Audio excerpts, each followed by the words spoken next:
Boris Yeltsin was the president of the new Russia. He had promised to turn the country into a mass democracy. Yeltsin appointed a group of young technocrats, and they set out to do this through what they called shock therapy, advised by Western bankers and economists. They believed that they had to move fast, because the communists might try and take power again.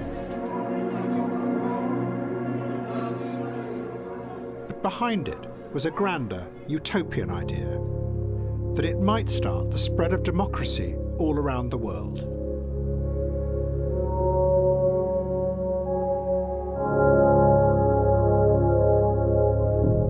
But at this very moment, in the West, the opposite started to happen.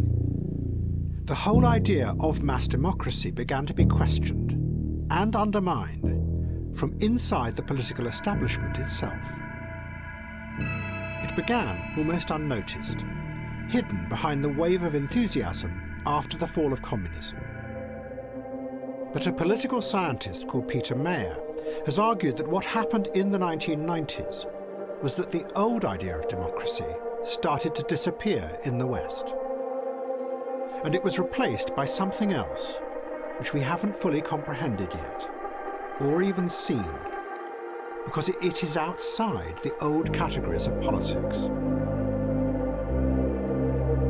Western politicians, Mayer said, literally changed their roles. They gave up being representatives of the people, and instead they became the agents of a new bureaucracy, which was rising up and promising that it could manage the dangerous and unpredictable force of individualism better than the politicians could. Just as the activists in China had found with Chai Ling, individualism and its drive to self-actualization can corrode and eat away at the collective power of mass democracy. Peter Mayer said the same was now happening in the West. The first politician to confront this was Bill Clinton. He came to power promising to represent what he called the forgotten middle class. But very quickly, within weeks of entering the White House, Clinton agreed to give up on many of his promised reforms and to give power over to the financial world. He did this not through any cynical motive, but because he knew that the old power base of mass politics had gone. No one joined political parties anymore. Organised labour was a vanishing force. Clinton might be in office, but he no longer had the collective power of the people behind him. The power that in the past had allowed politicians to challenge the elites in society. And in the face of that, Clinton decided to give power instead to the new force that promised that it could create a wealthier and happier society. The bankers and the economists and the management experts who were now spreading and multiplying through the corridors of Washington.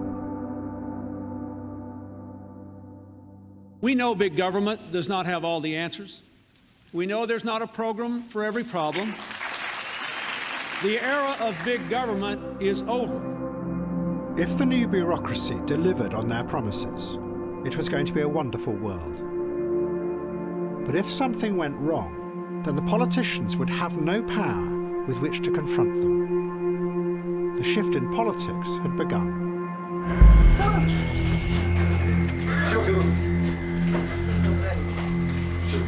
01, водителя блокируйте сами. 01, закончил прием. Стреляй, стреляй. Стреляй! Стреляй. Кого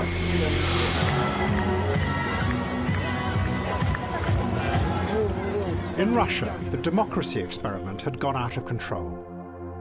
The president, Boris Yeltsin, had lost all power. It had been seized by a small group called the oligarchs, who were using it to loot Russia. There was massive inflation. Millions of people were reduced to selling what they owned on the street. The life expectancy of a Russian man fell from 65 in 1987 to 58 in 1993. There was fury in the Russian parliament. Its leader accused Yeltsin of economic genocide and demanded that he stop the experiment. Yeltsin responded by dissolving parliament. He cut the phone lines and sealed the building off. But a group of protesters broke through, and fighting began around the parliament, and then spread to the television station.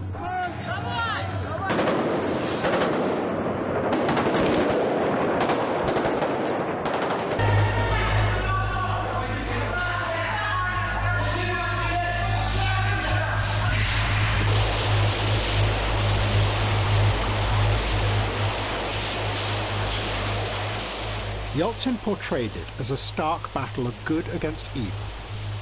He was backed by President Clinton. Clinton said it was the only way for Russia to become part of the new global economy and defeat its dangerous past.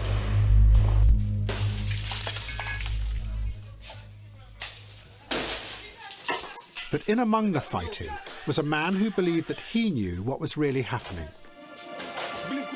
Edward Limonov had been expelled from the Soviet Union 20 years before. He had lived in New York in the 1970s, the moment when the banks who now ran the global system were beginning their rise to power.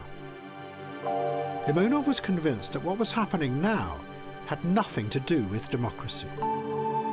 It was what he called the geopolitics of money, a force that had already enslaved the American people and now wanted to bend the Russian people to its will.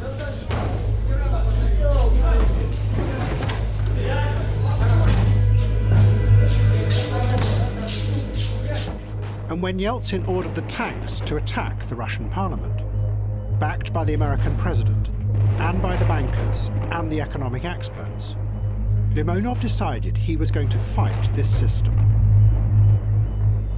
because he knew its one weakness. It told no stories about the past, and it had no vision of the future. Its only aim was to keep the system stable.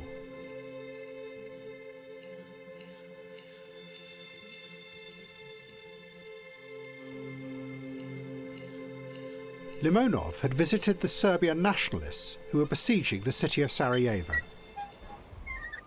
He was the guest of their leader, Radovan Karadzic. Karadzic told him about the powerful nationalism that was now reawakening after the fall of communism.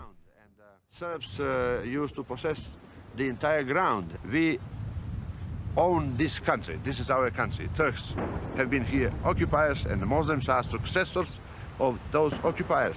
So the traditional imposed geopolitics. Geopolitics, yes, exactly.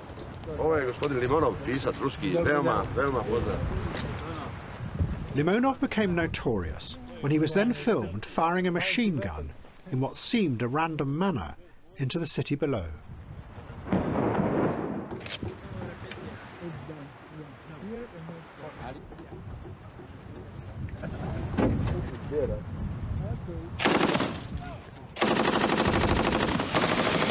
You are very courageous people. You, despite anything what is against you, it's a great power of almost the entire 15, world. yeah, 15 countries against you, and you resist.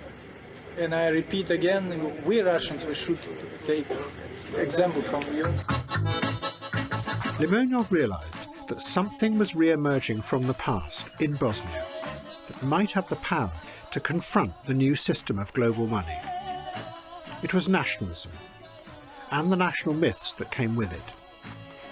They were powerful stories that linked people together and gave them a collective power, something that individualism could never do.